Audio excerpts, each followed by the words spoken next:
Salam kanalımın değerli izleyicileri, her vaxtınız xeyir olsun. Xoş gördüm hər birinizi yeni videomda. Bugün mən sizlərlə çox dadlı, ləzzətli milli şirniyyatımız olan paxlava hazırlayacağım. İçliyi qoz fındıq qarışıq edəcəm, qozlu sevdiyim üçün. Əgər sizin içliyini ağ rəngdə sevirsinizsə, bu zaman qozdan istifadə etməyin. Yalnızca fındıq və yaxud da badamdan istifadə edə bilərsiniz. İndi isə vaxt ötürmədən keçək xəmirin hazırlanmasına. Deməli, burada 1 stəkan süd, 100 qram yağ, 100 qram xama, 2 yumurta, 1 çay qaşıq şəkər tozu, yarım çay qaşığı duz, yarım paket maya, 1 paket vanilin, 6 stəkan un var. İndi isə keçək hazırlanmasına. İlk öncə südü əlavə edirik qabın içərisinə. Üzərindən şəkər tozunu əlavə edirik. Quru mayanı əlavə edirik.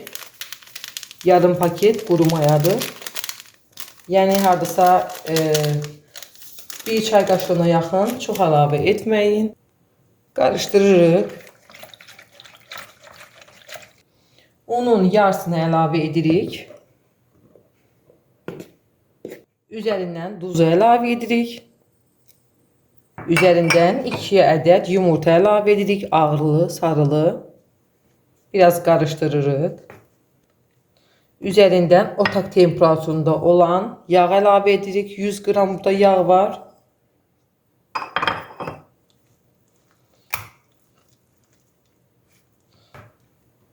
Vanilini əlavə edirik. 1 paçka vanilin və 100 qram xama əlavə edirəm. Yağlılığı bir o qədər fərq etmir. Burada hardasa 4 dolu yemək qaşığı xama var. Yaxşıca qarışdırırıq və xəmir yoğururuq. Xəmiri nə qədər yaxşı yoğursaq, bir o qədər gözəl alınır paxlavamız.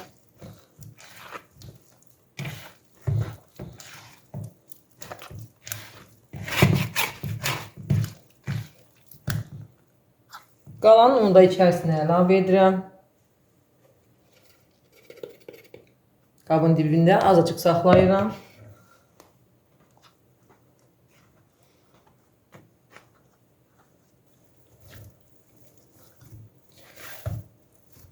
Xəmiri yoğurdum. Belə çox yumuşaq olmayan xəmir olmalıdır. Çalışın xəmiri yumuşaq etməyin. Qoyuram qabın içərisində. Yarım saat dincəlsin. Acımağına, yəni çox acıyıb qalxmağına ehtiyac yoxdur.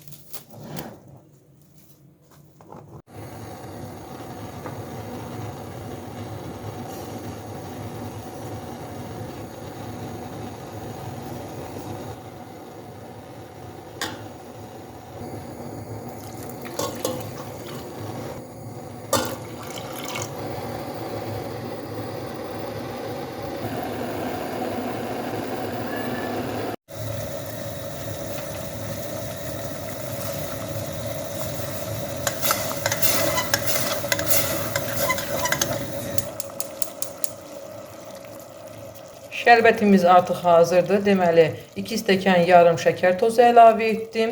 1 stəkan yarım su əlavə etdim.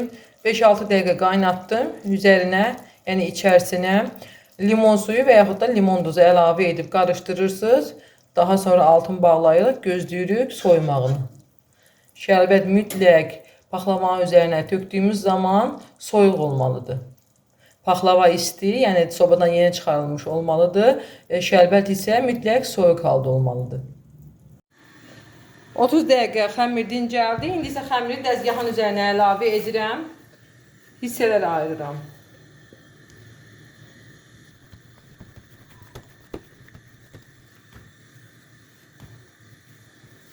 Forma verirəm.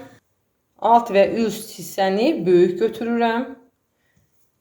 Orta hissələri isə, orta kündələri isə kiçik. Buna mütləq diqqət yetirin.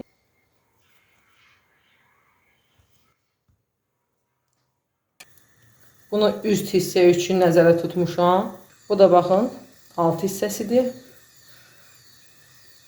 Kündələr artıq hazırdır. 2 ədəd böyük, üstü və altı üçün, digərləri isə kiçik olan kündələr tutdum. Ümumilikdə 10 kündə alındı.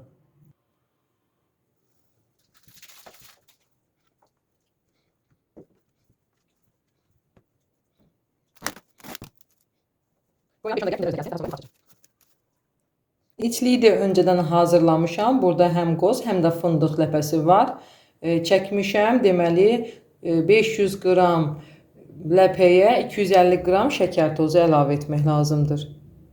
Bu mənim soba listimdir. Bunda bugün hazırlayacağım paxlavanı.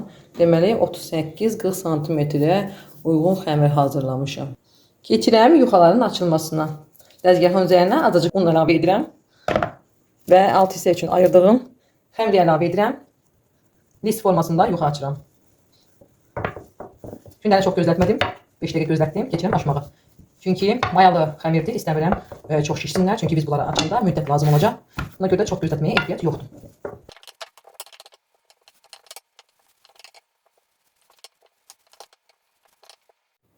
İlk yuxanı açdım.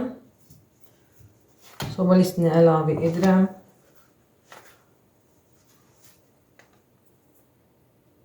Soba listinin içərisinə heç bir yağ əlavə etmədən yuxanı soba listinin içərisinə əlavə edirəm. Soba listi boyunca düzəldirəm. Artıq hissələrini kəsib götürürük.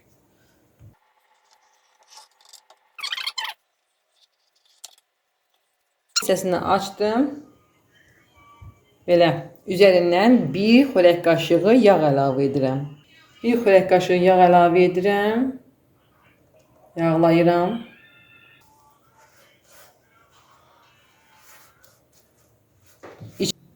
İkinci kündən açıram.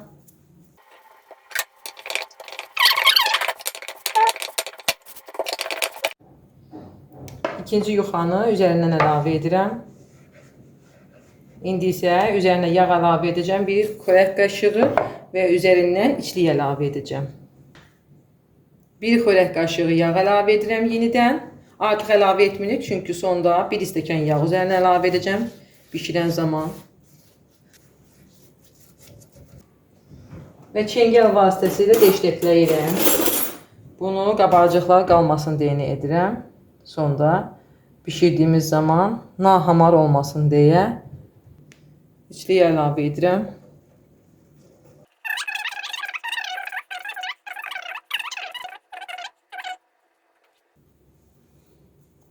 Üçüncü yuxanı açıram.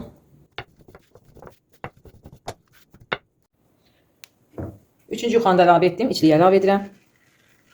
12 yuxanın hər birini bu formada içliyi əlavə edərək doldururam. Sonuncu üst yuxaları isə ikisinin arasına içliyi əlavə etməyəcəm. Bu niyə görə etmirik xanımlar?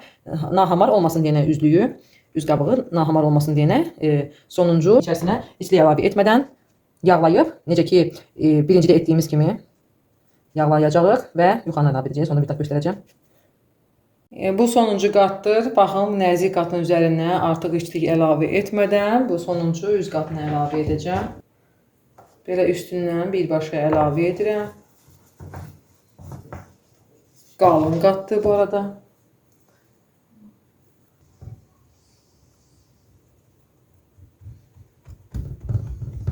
Üstündən azacıq bastırıram. Formasını yaxşı alsın. Hər tərəf eyni formada olsun. İndi artıq hissələrini kənarlarından kəsirəm və kənarlarını içəriyə doğru bükəcəm.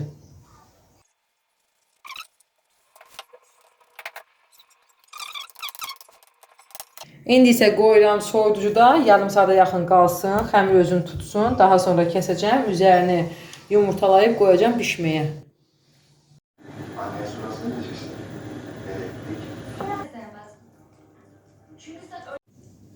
Yarım saat gözlətdim soyuducuda. Üstünü streç çəkmişdim bu arada. İndi xanımlar kəsirəm. Mən adi xəttkeş vasitəsilə kəsəcəm.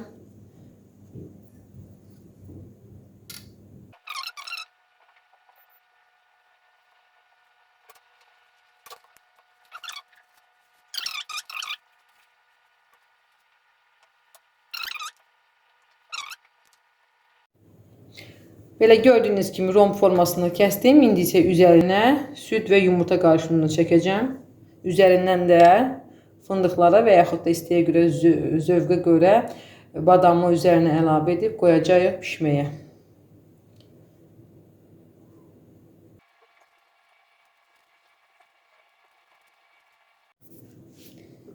Üzərini fındıq vasitəsilə bəzəyirik. Öncədən ağartmışam ki fındığı. Biz bunun üzərinə qoyduğumuz zaman qabıqlı, qabığı tez qaralır və çox pis görüntü olur. Ona görə də mütləq qabığını soyun və yaxud da elə qabıqsız formada alın. Təmizləyə bilmirsinizsə qabığını və belə bu formada paxlavanın üzərini bəzəyin. Fındıqla paxlavanın üzərini bəzədim. İndi isə qoyacağam sobaya. Sobanı alt üst rejimdə 170 dərəcə isitmişəm. Mütləq öncədən isidilmiş sobanın alt gözünə qoymaq lazımdır ki, üzəri eyni formada qızarsın. Qoyduq 25-30 dəqiqə bişsin. Qıraqları, yəni kənarları qızaran kimi götürüb üzərinə yağ əlavə edəcəyik. 30 dəqiqə bişirdim. Baxın, kənarları artıq qızarmağa başlayanda çıxarırdıq. Bu qədər yağ qalıb. Stəkanın ağzına 2 barmaq aşağı yağı üzərinə əlavə edəcəm. Əlavə etməmişdən öncə bu birləşən hissələrini kəsməliyik.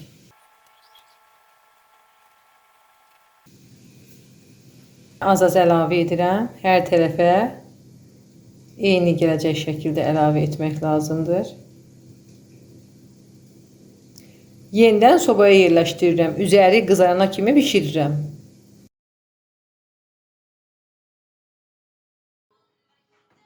Budur xanımlar, çox dadlı, ləzzətli, görüntüsü də möhtəşəm olan paxlavamız hazırdır. Qaynar-qaynar üzərinə şərbəti əlavə edirəm. Şərbətimiz soyuq halda olmalıdır mütləq.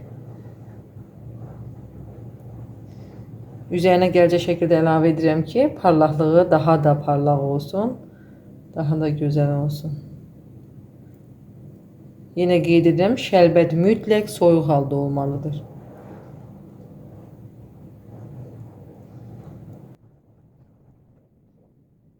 Budur, artıq paxlavamız hazırdır. Çox dadlı, ləzzətli, milli şirniyyatımız olan paxlava alındı.